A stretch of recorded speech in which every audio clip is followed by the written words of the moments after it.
और उत्तर प्रदेश के वाराणसी से इस वक्त की बड़ी खबर आपको बता दें। तेज प्रताप के आरोपों पर होटल प्रशासन ने पलटवार किया है। होटल प्रशासन ने तेज प्रताप पर होटल का बिल नहीं चुकाने का बड़ा आरोप लगाया है और दावा किया है कि तेज प्रताप का लगेज अभी भी होटल में ही रखा हुआ है। इससे पहले तेज प्रताप ने होटल पर बदसलूकी का आरोप लगाया था। उनकी तरफ से कहा गया था कि जबरदस्ती उनका सामान बाहर फेंका गया है होटल की तरफ से, लेकिन अब होटल प्रबंधन की तरफ से पलटवार किया गया है। उनकी तरफ से ये दावा किया जा रहा है कि तेज प्रताप का लगेज अभी भी होटल में है, उन्होंने पेमेंट नहीं की है।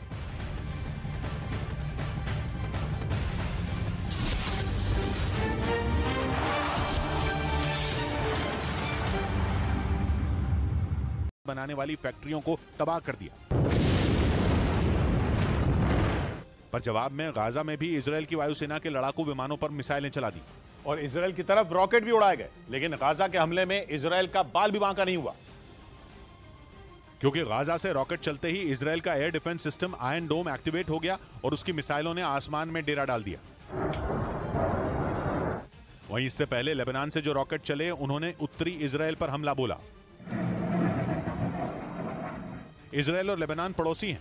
इजरायल की उत्तरी सीमा लेबनान से लगती है, इसलिए लेबनान की सीमा के पास इजरायल के उत्तर में मौजूद गलील इलाके में कई शहरों में लेबनान के रॉकेट आसमान में मंडराते देखे गए। इजरायल के श्लोमी शहर में तो रॉकेट एक बैंक पर ही जा गिरा, जिससे बैंक की बिल्डिंग बर्बाद हो गई। उसकी खिड़कियों के शीशे चकनाचूर हो गए और दीवारों पर छेद ही छेद नजर आए। लेबनान के हमलों की वजह से इजरायल के श्लोमी शहर में जगह जगह आग भी भड़की दिखी।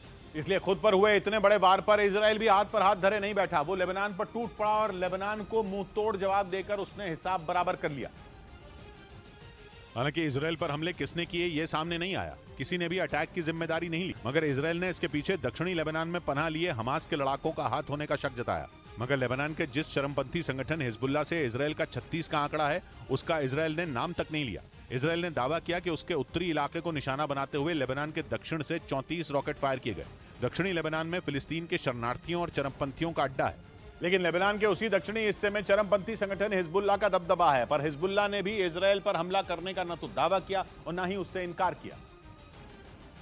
मगर एक दिन पहले हिजबुल्लाह ने इजरायल को बहुत बड़ी धमकी जरूर दी थी। उसने कहा था कि अल अक्सा मस्जिद के लिए लाखों करोड़ों मुसलमान अपना खून बहाने के लिए तैयार हैं और यरूशलेम की उसी अल अक्सा मस्जिद में बीते 2 दिन लगातार धावा बोलकर इजरायल की पुलिस ने वहां नमाज पढ़ रहे फिलिस्तीनियों को खदेड़ दिया था। इजरायल के इस एक्शन के बाद पहले गाजा की तरफ से इजरायल पर रॉकेट दागे गए और अब लेबनान ने उसे टारगेट किया। हालांकि इजरायल ने दावा किया कि लेबनान से चले ज्यादातर रॉकेटों को उसके आयरन डोम डिफेंस सिस्टम ने इजरायल पर गिरने से पहले ही मार गिराया।